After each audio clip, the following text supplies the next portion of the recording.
Philippine is maybe I cannot say it, but it's like dome. No, I don't think so. It's not dome.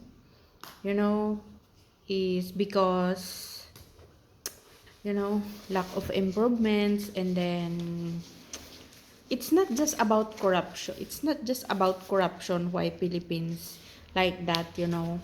It's about it's not about corruption. You know, people, it's about people. People are waiting, just want waiting, complaining, blaming, lack of leadership, lack of discipline. Right? That's the thing. That's the thing. It's lack of discipline, leadership, lack of wisdom, hating, anger. It's not just about money. It's not just about corruption. Everything is there. It's about negativity, lack of wisdom, lack of motivation, lack of inspiration, lack of being inspired, everything negativity. You know why? Because of arrogance, you know, because of arrogance. Once a woman is evil, a man is nothing. So sometimes it's about a woman. Please, it's about a woman. Every day, you don't know what shouting every day. Shouting every day, and then after all, of course, the man will not be inspired.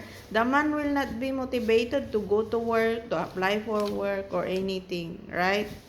That's one of the reason why it's not just about corruption. And no, the situation today is hot and cold. So all people. And then if you are in politics, you must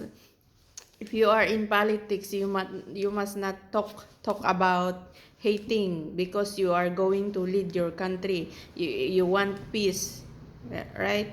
You want your country will be peaceful, so you must not think or encourage people to hate your enemy either, or your companion in politics either, your running mate either. It's not a good thing to be example, right? No matter what, you must have a self control.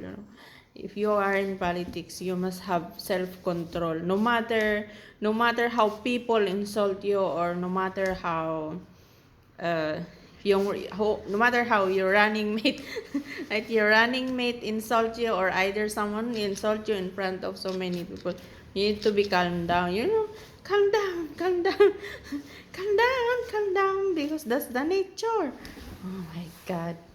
That's why I wish to all Filipino people that wake up your mind, wake up your courage, but you know bury bury your arrogance, and then wake up your courage to work for our country.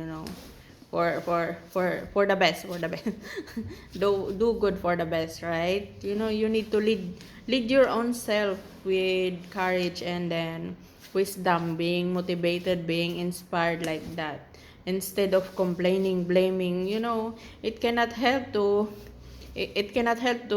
make yourself progress either, or if you have a goal to achieve in life, it will not help. Complaining, blaming, criticizing, comparing, you will not achieve you will not achieve what you want if you have that attitude. So sometimes you need to keep your hate and anger, and then move on. Move on, embrace love and happiness, peace, like that. being being being kind. Everything is all right. Always happy. Being kind and humble is always happy, just like me. Peace, that's all. Bye bye.